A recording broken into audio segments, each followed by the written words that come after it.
Hello, good evening, friends. It's my indeed proud privilege and honor to have a very special guest with us, somebody who knows the Northeast back of his hands. I would say I would personally call him an authority in Northeast, and I have had the honor of learning and serving under his command as his ADC when he was the Sphere Corps commander in the Northeast.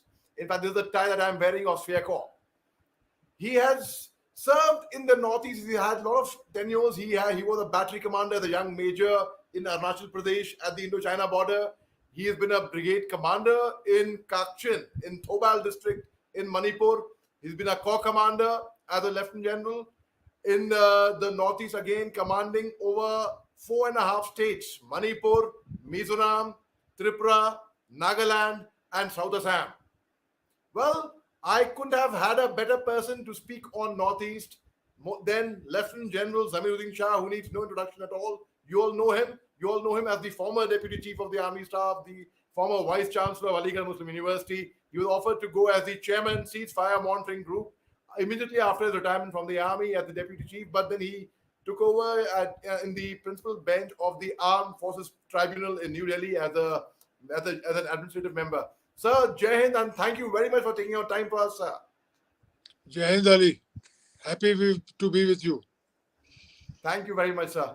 Sir, you've had a vast experience in the Northeast, so I thought you would be the best man to. We all are discussing about the issue that's happening in Manipur right now, and a lot of news channels are covering it. We are actually missing out on the also not talking about the beauty of Northeast and the good part that the Army Assam Rifle is doing.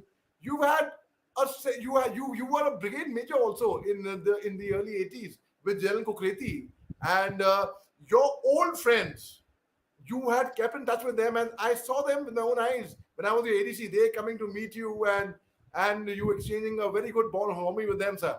As a young major, you were there. Sir, any memories of the Northeast, of Manipur now that come to your mind, sir? Yes, Ali, I have very fond memories of the Northeast and the people who live in these states. Let me tell you that these people are very simple. They are men and women of honor. They keep their word. That is number one. Secondly, they respect women. I have seen in underground camps, the men and women live together in the same dormitory. And God help anybody who molests or misbehaves with any of the women. So they keep their word, they are men of honor, and they are something I always call them very worthy opponents. They were very, very tough. You have seen that the people, the sportsmen of the Northeast, especially of Manipur, win honors for the country. And one thing which everybody has got to remember, that the people in the Northeast have a tradition of bearing arms. They always are very proud to bear arms. That is something which we cannot forget. I'll tell you a small story. When K. Zoeto Su, the commander in chief of the Naga Federal Army, was returning from China and back into India, we negotiated with him. And his precondition was that he would be prepared to surrender to the army, but his men, he had about 400 to 600 men, should be allowed to continue to bear arms. The government very sensibly agreed to that precondition, and a special BSF battalion comprising of self-styled Commander-in-Chief K. Zoeto Su was raised. It was part of my brigade when I was BM in Kakching. These men were terrific soldiers. They When had you were been brigade trained in commander in China. Kachin, sir. Beg your You mean pardon? when you were commanding the brigade in Kachin, you mean, sir? No. When I was BM at Okay. Chakabama, Chalo, sir. when I was the brigade and General Kukreti was the brigade major, this battalion was under command of the brigade located there. They were exceedingly useful. They did a lot of work, and the thing was that they were allowed to retain their arms. Zoeto Su was promoted or reinstated as the commanding officer of that battalion, and his corps commanders became his corps commander, his BGS became his adjutant, and his other office bearers, according to the rank, they were given ranks in the BSF. I think this was the answer to resolve insurgency in the Northeast, bring the hostiles overground, take them into the paramilitary forces, and allow them to bear arms. This is the first anecdote. The second anecdote concerns the time when I was commanding the brigade in Kaching. We had a very fine battalion commanded by a very fine CO, and we had launched an operation where we got information from two uh, uh, informers that a gang was hiding in a particular house next to Kaching. So we sent in with these two guides a patrol led by a very smart young officer. Now the orders were that the informers were to be dressed in military uniform, combats, but they were not to be given arms. They represented to this young captain that we will be identified as informers, so please give us unloaded weapons, AK-47s, and we will pass off as one of the soldiers. So they went into the hut where the insurgents were reported to be. The officer went in with one informer, and the JSO remained outside with the second informer. Now, what happened was the informer outside requested the JSO to go for a second behind the bush. The JSO permitted him. He went and then returned for about 2 3 minutes. Now that caused an alarm, and the officer came running out. Now the insurgent informer who was inside the hut with an AK-47 also escaped from the window. So that evening, two of the informers who were actually probably placed by the People's Liberation Army of Manipur with to pose as informers had escaped with two AK-47s. Now the CEO was in a quandary, I was in a quandary because it is a matter of honor for the army not to lose any weapons. So that night, the commanding officer gave me a call and told me, sir, something dreadful has happened. He told me the whole story. I told him, don't worry, because my belief or my principle is nothing is as good or as bad as initially reported. Now, next day, the chief of army staff was to visit my brigade. The corps commander came up to the brigade at about 8 o'clock, and I informed him. I told him the General exact Nanavati was story. the co-commander, if I'm not mistaken, sir. That time. Beg your pardon? General Nanavati was the co-commander Tell that time. corps Right, sir. commander. I told him the exact story of what had happened, and I also told him, sir, we can report the weapons being lost in the marshes of Loktak Lake. He smiled at me and said, Zamir, come out with the truth. Don't conceal anything. So I did exactly what he had advised. He also told me that we will not take any action against the officer because I had assured him that he was a very good and dashing young officer. Anyway, the chief's visit came through, and I reported the loss of the two weapons exactly as had happened.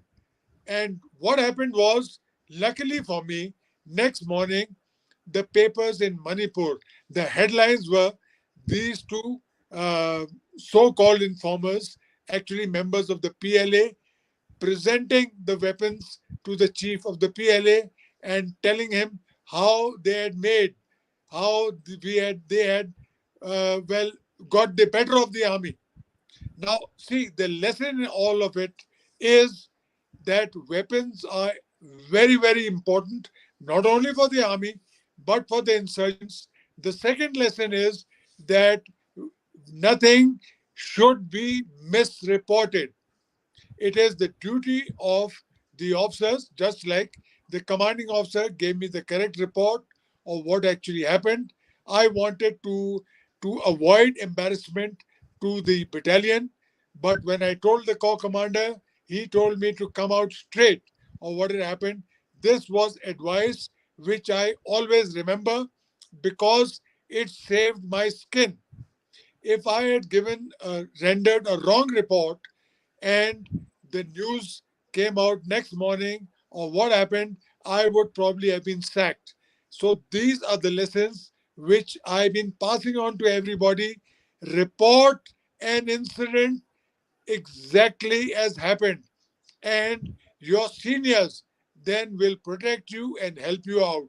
But if you get detected telling a false story, then the heavens will break loose and you will be into trouble. So, Ali, that is also a lesson for you.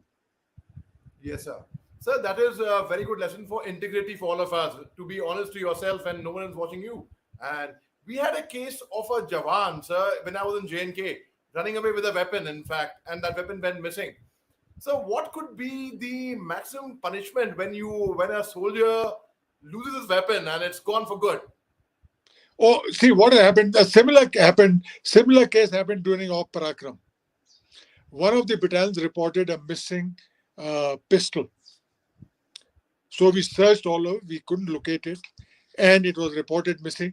Of course, the heavens broke loose on that battalion. Everybody came down, visited. "Wow, how come you lost a weapon?" Now, what happened? 6 months later, the the police from Bihar reported that one of the soldiers who was on leave, he was the Safaiwala. He had found the weapon in the coat lying behind the box and decided to pocket it. Now, when he went home, he didn't know how to operate the pistol and in the process shot himself dead. So, Oh, God. this is the punishment the soldier got for dishonor to his battalion and dishonor to the uniform. Anyway, the weapon came back to the battalion, and so the harshest uh, punishment is given for loss of weapons. Of course, the uh, you know this fellow's ill luck was that he shot himself with the stolen weapon. So weapons are a matter of honor. Just for example, I'm a gunner, and in the gunners, the artillery, a loss of gun can never be tolerated. The gunners will fight to the death and never give up their guns, artillery guns. The guns are the colors of the artillery. This is something very, very important. I said in the ode to the gunners, the guns are colors, don't flutter or fly. They roar, they thunder, they destroy. Served by the best man of them all, a gunner. Very well said, sir. Very well said. Sir, before I let you go, I'd like to ask you. You've had extensive tenures in the Northeast as a brigade major in Nagaland, and then Arunachal, and then as a brigade commander in Manipur, and then of course you commanded the corps where you were stationed in Nagaland, but you would go to Manipur and Mizoram, Tripura, South Assam very very often from there. So how different for a layman? Though I've been your ADC, I've learned from you. For a layman who would be watching us, for them to make them understand from you how different are the various ethnic cultures, the tribes in the Northeast, pertaining to every single different state, different districts, sir. Let me tell you that I've had vast experience of the Northeast.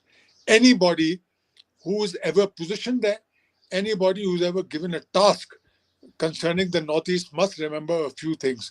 One is he must know the geography of the area. It is very, very important. Secondly, he must know the tribes. There are more than 50 Nagaland tribes. In Manipur, they are the Meiteis, the Hindus, they are the Pangals, the Muslims, the Nagas, the Kukis, the Paitis, the whole lot of tribes. One must remember that tribal culture in the Northeast is all important. A person will die, will accept death, but never give information about his own tribe.